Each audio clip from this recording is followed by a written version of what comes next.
Well, good evening and welcome to another edition, the first one in 2023, the Hampden Football Online Footy Shows. I'm pumped for a big season. I'm excited. It is going to be magnificent. And Trent Hill, as I say, very good evening to you, mate. I know you're feeling the same, Hilly. Oh, mate, I can't wait. I've been jumping out of my skin all week. I've been looking at stats, looking at ins and outs, just a bit of everything. Looking forward to Hampden returning and I reckon it's going to be some sort of season this year. I do too, Hilly. I must admit, I think from an outsider's view looking in, I think we all probably agree at the moment we think South might be the team to beat. Everyone's got to beat. I think they're going to sit on top of the ladder. I think barring injuries, they've recruited very well. They've kept their list. They were very close last year. But I really reckon from positions 2 to kind of 8, I reckon there's going to be a really interesting little patch in there because I think any one of those teams on their day, to be honest, in the whole back half of the field, could beat anyone. So it's going to be great. Well, you look at some of the ins and outs and so forth, and we won't go through them all, but I think Port Fairy is going to be a side that's on the improve. Obviously, the year they had last year, but they've got some quality into their lineup. North Warrnambool's got some quality, but they've lost a bit of quality as well. Same with Koroit. But I think the real improvement's going to be your Camperdowns, your Cobdens, Terang Mortlakes, Hamiltons. That's where I think the big improvement's going to come. And I reckon they're going to be the ones knocking on the door and trying to, get that chance to play in that final 5. And we had to do our predictions and all that kind of stuff, Hilly, and I chucked a couple of other teams in and I thought, we're going to be in the mix. And, I really think it is going to be a really exciting year. And I think the league in general with the online streaming, like the call, everything's just, it's all really positive. We've got some wonderful sponsors involved. And more this year, which is even better. More, which is just fantastic. And, we've got some wonderful coaches, to pick up a Dan O'Keefe in the off-season, straight out of the AFL system, assistant coach at Carlton, coaches the Carlton VFL team. It just doesn't happen, Hilly. Well, I think, and it was said at the launch the other night, Matt, that our coaches are probably nearly the best of Victoria in regards to their credentials and so forth. Absolutely. You've got Chris McLaren, who's just an absolute gun. Ben Canar from Terang Mortlakes coached premierships in a couple of in one league and obviously done a great job at Terang Mortlake last year. Dan O'Keefe, Matt Battistello, who's coached at the under-18 national championship level. Adam Dow, we know him. Dustin McCorkle's had a good record as well. So, and not even mentioning the others that are running around. So we were very lucky with the coaches and the tutelage that's been provided to our footballers around the region. And to go along with that, so the under-23 competition, or 23 and under, it's probably going to be Hampden League are going to take on the Ballarat Football League. So John O'Brown's put his hand up to coach there. I know all the coaches are going to be asked to be involved in the selection process and all that. Brownie wants everyone to come along for the ride. That is going to be on Saturday, July 1 at Mars Stadium. That is going to be a great opportunity. Clinton Bolsh Cup they'll be playing for, which will be magnificent. Bolshy was such a massive supporter of kids, people in general, and to be able to remember the big fella in some way, shape or form is brilliant, I reckon. It's awesome. And I think too, what the best thing is, it's another chance for these kids to show what they're made of. You look at Cedric Cox, Jermaine Jones, when Interleague was strong back a few years ago, and they've made AFL lists, and since COVID we probably haven't had those opportunities, but great for the Hampden League. Great to have Brownie back involved again. Very, very lucky. He's 3 from 3, so we'll hopefully make it 4 from 4. And as you said, more importantly, we get to remember Bolshy in a really nice way. And just hearing and talking to AFL Victoria, to Benny Kavanagh, Jason Muldoon, they are going to throw their weight behind this. Fingers crossed we can get it as a curtain raiser next season, which I think would be absolutely magnificent. I think we will find that other leagues are going to jump on board this concept. I think it's got some legs, I think it's got some merit, and it might well and truly be the future of interleague football. So watch this space in regards to that. And Hilly, we will be calling at Mars Stadium that day. So I haven't told our general manager Peter Heaton yet, but Heaton, if you're watching this, we're calling big fella up at Mars Stadium. Stay as well. We might just do it in a little day trip, I reckon. I think they're talking about the game's going to kick off at 1 o'clock, so an hour pre-game or something, Hilly, and then get into the contest, which will be fantastic. Now, talking about a couple of blokes that are going to be pretty excited, I reckon, heading into this weekend. We've got a couple of guests. We've got Hamish Waldron to get to shortly. But before we go to the Hammer from the Hamilton Kangaroos, we're going to go to Benny Canar, the coach at Terang Mortlake. It's been a really, really fruitful off-season for Beagle and the Bloods. Benny, how are you, buddy? Yeah, good, thanks, boys. Great to be on the show first up. Hey, Benny, really exciting, mate. Louis Taylor, the big name, signing, and Scotty Carlin, mate. Couple of Jets. You must have been just so wrapped as a club and as an organisation that they see this young bloods outfit starting to really take some giant leaps. And I reckon just adding that little bit of experience, mate, that is going to be the absolute perfect storm. Yeah, well, I think the way we finished last season off, it certainly helped with the interest levels from Scotty Carlins and Louis Taylors and a few other guys have added. So I think that strong finish to last year has certainly helped with who we've added for this coming season. Ben, I want to look at a couple of other recruits you've picked up, and I think you've added some good depth, and you've probably plugged some holes where you need, I guess, a bit more power. Height-wise was one of those, and Alex Maloney comes back, and I reckon he's probably nearly, as much as Louis Taylor and Scott Carlin are great players. I think this guy is going to be a really beneficial recruit for you guys this season. Yeah, no, Alex will be important. You can just see from his training and practice matches, he's got plenty of direction out on the ground, and he makes smart decisions. He's never rushed for a bigger player. He seems to have time and very composed with what he does with the footy. Mate, how many games are we expecting to see from Louis and Scotty, buddy? What are your thoughts and what's the plan of attack this year, mate? There's no exact sort of number, but maybe 12, 14, just depending on how that goes. There's no sort of expectation that they're there every week, travel commitments, but maybe by the back end of the season, Louis might be based down here, which would be a good thing too. So we'll just see how that goes. Oh, it's exciting, isn't it? It's great that he wants to come back to his home club. Another young kid I just want to ask about. Geez, he had a good year last year. Riley Hutchins just made the Geelong VFL team. Going really well, mate. And selfishly, I'd say you'd be probably thinking, gee whiz, we just want to get him back here as much as we can because he is a really, really good midfielder, isn't he? Yeah, well, you can even see from the training he's done at VFL level down there, it sharpened him up here when he trains with us now. He's still got commitment down there Tuesdays, but he's with us on Thursdays. And with a bit of luck, Riley will get opportunities at some point through the year at Geelong. It was a big commitment for him to travel down twice a week over the pre-season to get that spot. So it was well deserved for that commitment he put into doing that. So it's great for him, and he'll be only a better player for when we have him play with us anyway.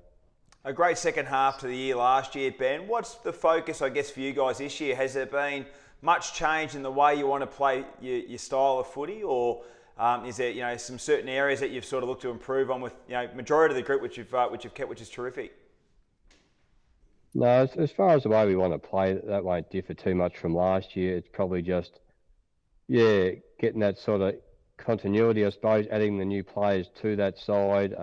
Some of them haven't been around as much as we would like with commitments away. So the first month or so of the season, it might be just working through how that all feels and fits in. The synergy might not be there from game one, but we hope that it's there throughout the season, and we can keep building like last year in the second half of the year. Hey, Benny, taking on the arch enemy Camperdown, a little bit of the unknown too. They've picked up some recruits late in the pre-season. They've got some great players coming back in Will Rowbottom returning. Richardson returns from a year off as well last year from injury and all that kind of stuff. So a little bit of the unknown. We were originally going down to do this game, mate, but we didn't realise that it was a twilight game, buddy, so we apologise. But you must be looking forward to this because you're not going to have it all your own way on the weekend. No, definitely Camperdown we're expecting stronger than last year, like a lot of sides are. Just doing a bit of homework. We know about Camperdown, who they've added and who they've lost. I mean, they will be stronger. They've added some quality players that they've got back, and a bit of, I suppose, unknown in some of the players they've picked up from Darwin. So probably some exciting prospects for them as well. And we expect a hard contest. I don't think we've beaten Camperdown first up for a long time, so it's something that we need to be aiming to turn around. Awesome stuff, mate. Hey, listen, we wish you all the best of luck on the weekend. Going to be just really excited to see some of these new recruits and also the progression of some of these young kids coming through at Terang Mortlake. Beagle, we wish you all the best of luck, buddy, and looking forward to the season ahead. Yeah, thanks, boys. Enjoy it. Cheers. Great stuff. Benny Kennard there, the coach of Terang Mortlake, doing a great job, and they're really going to be one of the teams, Hilly, I really want to have a look at because I think they're one of the big improvers. Oh, for sure. They play an exciting brand of footy, and they've got a couple of key forwards. Alex Maloney, I just can't explain how much I think he's going to be a really important key. You know, Will Kane, obviously that big, tall target. Good to see a couple of Clora Nurat boys come over and step up to the Hampton League side of things as well. And fingers crossed, Louis Taylor, Scotty Carlin, we get to see them more often than not because they are beautiful ball winners and just class. Yeah, my oath they are. And talking about class, doesn't get much classier than this bloke too. The Hammer, Hamish Waldron, the coach of the Hamilton Kangaroos, who's been kind enough to join us. Hammer, how are you, buddy? Good, thanks, fellas. Thanks for having me on. Mate, always a pleasure, and you made the trek down here at the launch night, mate, which was awesome to see. What are the expectations, mate, in 2023? You've got some great kids coming through. You won the under-18 halves last year. You've got some really athletic kids that can get across the ground. They've got a bit of size about them. What are we expecting, Hammer? Yeah, it will be much the same as last year. I'd love to see us play finals this year. We've been saying that for the last few years, and we've been in the league for 10 years now coming up. So I think this year is the year. As much as I've lost a few players, the young ones coming through, I think they'll make the difference this year, hopefully. Yeah. So looking at last year, and I thought there was times where you were going to be really close to getting that 5th spot, Hammer, and I know a few results didn't go your way.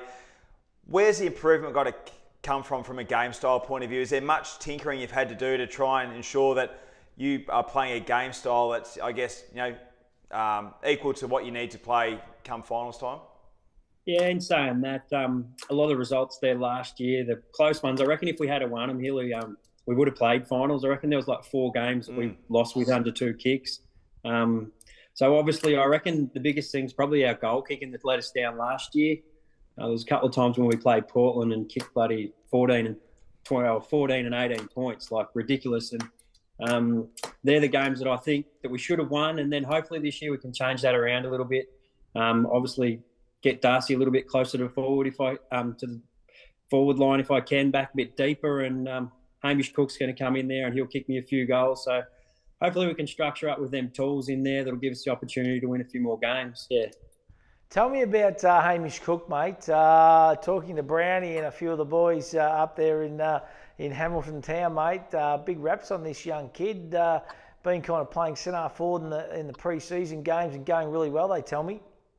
Yeah, he has. He played a ripper game there on the weekend. I took him over to East Gambia and started him down centre-half forward. Then he played a little bit at full forward. And then at half-time, I threw him at centre-half back to just change it up and get him a different view of the game. Just with him, he's a young ripping kid. He's about 6'2", maybe 3. Built fairly well. He got in the gym pretty hard this year. He's bloody put a fair bit of size on, which is good to see. And he's one of them kids that you never have to push. He's there at pre-season, like he's pushing himself to the limits in all the running. And then some nights when I drive past the footy oval, he's down there having shots on goal. So he's a boy that wants to improve. And that just comes with all his sports. He loves his cricket. He thrives during the cricket season. So he's a champion kid. Yeah. Hammer, what I loved about you guys last year that you didn't fear away from playing some of the young guys, and you got some really good games to some of these young crew, and you rotated it really well because obviously, a lot of them got the chance to play in that under-18 halves grand final and didn't over-qualify and all that. So I think those young kids, second time around this year, having that, maybe 9, 10, 12 games experience is going to help them a little bit as well. Yeah, it does help, bloody oath. It does, Hilly. The biggest thing was last year, I had to trade there at the end of the season. I was trying to get a few back and trying to make sure they did qualify in terms of to make sure they could have a crack at it in that under-18s grand final. Because I always give kids the opportunity to play at that senior level because I see it as it's a young fella's game today. It's a fast-running game, and they can all come in and play that role. As long as you don't make it too complicated for them, I feel that they can come up and take that next step. And then the biggest thing was you just got to trust them. And I've got trust in the young ones, so I play them. Yeah. Brilliant. I'm interested in a coach's point of view. This year we've got the extended bench to 4 players. Just your thoughts and feelings on having that extra player on the bench for season 2023? Yeah, it's all been a bit of a touchy subject, this one. It's probably made it a little bit harder for the coaching staff because obviously I'm still a playing coach and it probably puts a bit of pressure on my blokes there to do the moves for them and do the rotations. And then with you having that extra one there, it's going to make it a little bit harder for them. But in saying that, it'll give the opportunity that you'll have one that'll go through the back, one will go through your wing rotation, one will be a forward rotation, and then obviously the other one will go through the midfield. So it just gives you that extra rotation on each line. In saying that, we're just going to rob probably one out of the reserves or one out of the under-18s that'll come up, and a kid will get another crack at it. Yeah. I don't mind it. I reckon you're right. I reckon it's an opportunity to play a young kid, who might end up playing half a game of footy or something in that fourth kind of man on the bench, or a veteran in your team that you think you might only be able to get a couple of quarters out of. It just gives you a little bit more flexibility. I know it'll just be a little bit of tinkering. I reckon certain clubs will play it a certain way compared to other clubs and stuff. So I don't mind it. I know we're going to kind of take a kid from the under-18s or the reserves or whatever, but I think if they understand the role that they're going to play and the coach and the club direction with how they want to play that fourth player on the bench, I think it's got some merit. So it's going to be exciting and interesting to see how different teams use it. Yeah, it will be. It'll be interesting to see how the coaches do use it. I know that some of them they'll probably still only play the three on the bench. I wouldn't be surprised if they do that. Yeah. It'll be interesting to see what does happen. It might be a bit of a gentleman's agreement between them and say, look, I'm just going to play three. You might play three. But even if a kid plays a game of under-18 footy, and he plays three quarters maybe, and he's having a good day out, you pull him off for that last quarter, and he comes up and he plays, a couple of quarters in the seniors and just gets a bit of a taste for it and a bit of a sniff for it. I don't see anything wrong with that. I reckon it's good. Yeah, it is. It's good in that way, and it sort of gives a kid a bit of an opportunity to get a look at that senior level. You're spot on there, and as a coaching side of things, some players are that lightly framed that you think, geez, he wouldn't last four quarters in the senior side. Yeah. So you do, there is possibilities that you think like that, and you go, well, that's the sort of way it can work. Yeah, that's how I see it working. Yep. Good on you, mate. Hey, listen, taking on the North Warrnambool Eagles this weekend, mate. Not going to be an easy task, but they've lost a few in the off-season. They tell me the big man, Rodder, is a big individual up forward. Looking forward to seeing him too. Talking to Wigsy during the week, he reckons he's like Vardy size. So you can have a couple of big twin towers to contain, mate. There'll be Jack Hickey. You'll be having a couple of sleepless nights, I reckon, heading into the weekend. Big fella. Yeah, I didn't want to hear about them big tall fellas down there. No, they'll take a bit of manning up. Obviously, Vardy will play through the ruck and then push forward. And Rodder's obviously a superstar. The bit of homework I've done on him looks like he'll be hard to man up on for any side, I'd say, this year. Yeah. So in saying that, I'm hoping that I've got enough tools to go with him, because you've got Parrish down there as well.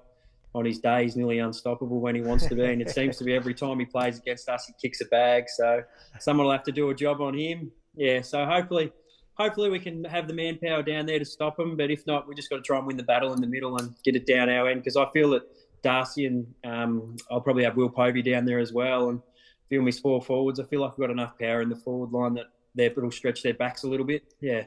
Beautiful, mate. We appreciate your time, Hammer. Looking forward to this weekend's round of action. No doubt you guys are as well, buddy. And we wish you all the best of luck. Rightio. Thanks, boys. Cheers for that. Yeah, great stuff. Hamish Waldron there, the coach of the Hamilton Kangaroos. Our match of the day, Hilly, on the weekend is Cobden taking on Koroit. The Bombers, mate, have been plenty of hype. Marriott comes back in. Brody Barney comes back in. Jack Hammond, Jesse Williamson. There's some quality, isn't it? Yeah. They're the team that I think we all expect. They could end up a second or a third on the ladder quite easily if everything falls their way. Well, they're going to be hard at home. We know that. They play their ground well, and they're always hard to beat at home, no matter what the opposition's like. They were good last year under Dan Casey. They showed some real improvement from the year before, and I think you add in this bit of talent. Marnie Williamson in the midfield that can go forward and kick goals. Married in the ruck. They lacked a big guy last year. They need that height, don't they? They do. Noah Mounsey back. Dan Watson, he hasn't played for a couple of seasons, but he's quality. He's played VFL footy. So yeah, that's it. Like the way the Cobden Bombers were recruited. They've brought back a lot of guys that have had some affiliation with the Bombers before, and yeah, I think they're going to be the big improver of the competition. Yeah, other games this weekend, mate. And of course, Koroit Saints. We don't really know much about. I shouldn't gloss over them, but just talking to Chris McLaren, they've obviously lost a lot of key personnel. They've virtually lost their spine. from fullback to full forward, and their ruckman and Jezza Hoysler retires. Corowa's going to have a late start to the season. They lose Sammy Dobson, probably the best player in the competition. Jack O'Sullivan, the centre half back. McPherson at fullback.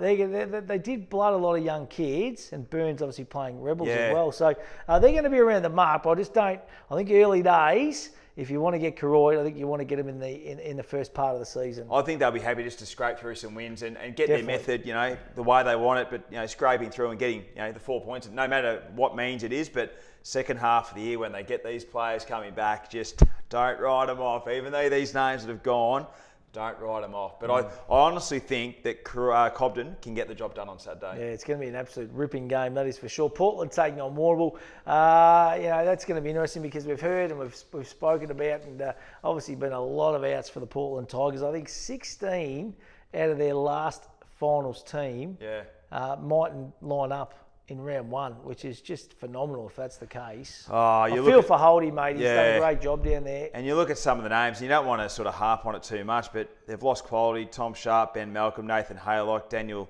Jackson, Lockie Huppets, Harry McIntyre. So they'd walk into any other team. Oh, absolutely. And some of them are, obviously some are not playing, but a lot of them have moved on to Geelong. A lot of the young boys have gone to Geelong for their next stage of life, and you can't crucify them for that. They're moving on and want to live their life, which is great. But you just feel sorry for Holdy. Obviously, all the work that he's put in to get that and galvanise that group, and just to see so many exit, it's disappointing. No, absolutely. It is. On the flip side, the Blues got a wonderful coach, Dan O'Keefe. He's a beauty. I don't think we realise how lucky as a competition, and the Warrnambool Football Club are really starting to see that. Just his professionalism, the way he goes about things, he speaks so well.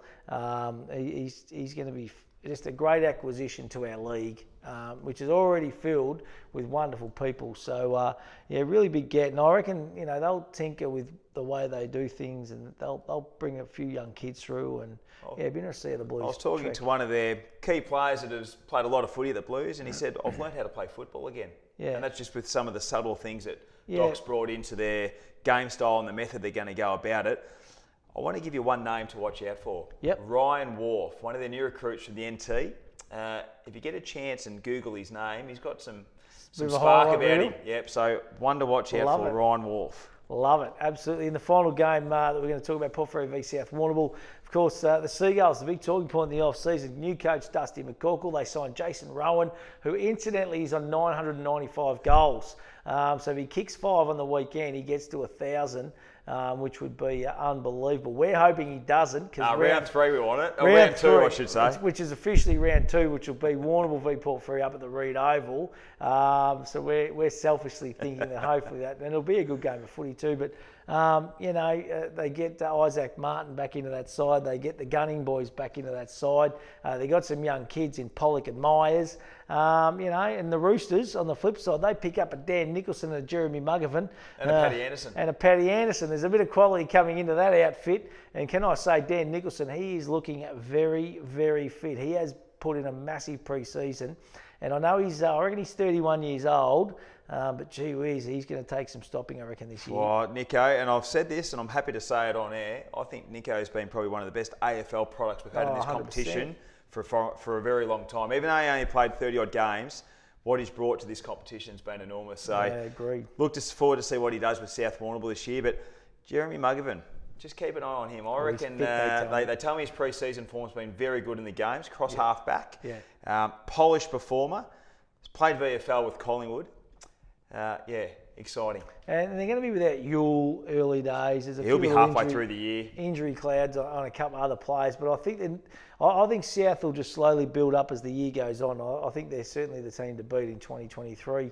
That is for sure. Hey, Hilly, we must thank our sponsors, of course, too. SunGold Milk, Power Call, McDonald's, Southwest TAFE, Carter Group, all our majors. Frolic Bar, of course, Rafferty's Tavern, the Flying Horse Bar and Brewery, Piccolo Coffee, a new sponsor in 2023. Chittick's Pies are back on, of course. Got a new sponsor too, Brant, of course, down there in Terang. Marty Henderson and John Ross and the crew. And we've got the John Deere No Fear. I love it. play of the day, which is going to come and start on the weekend as well. That is going to be magnificent. Warrnambool Toyota, Burjo and the crew, they're on board again. Warrnambool Racing Club, Lucas Brothers Butchers, Macy's Bistro, Star Printing, Deakin University on board. They're the major sponsors in the women's competition, but they're also on board in the men's as well, which is sensational. Southwest Conveyancing, of course, Al McKean and the crew, which is magnificent. Roberts One Real Estate on board. Big Jezza. Jezza Gleeson, which is legend. fantastic. So the list goes on.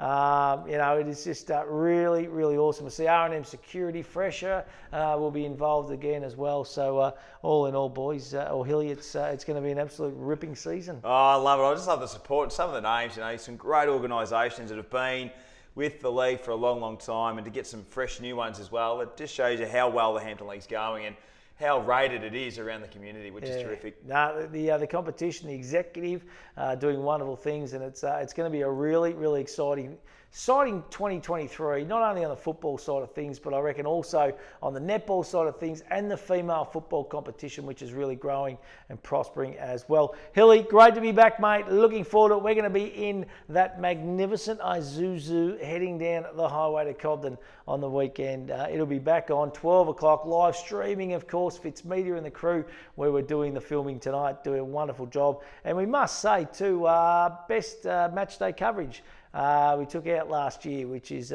unreal at the AFL Victoria Media Awards as well. So we're going to be in for another really exciting year in 2023. A bit of fun. Looking forward to it. That's it, mate. You're going to stick around. You're going to do a bit more netball, bud. But other than that, we'll see you at the footy this weekend.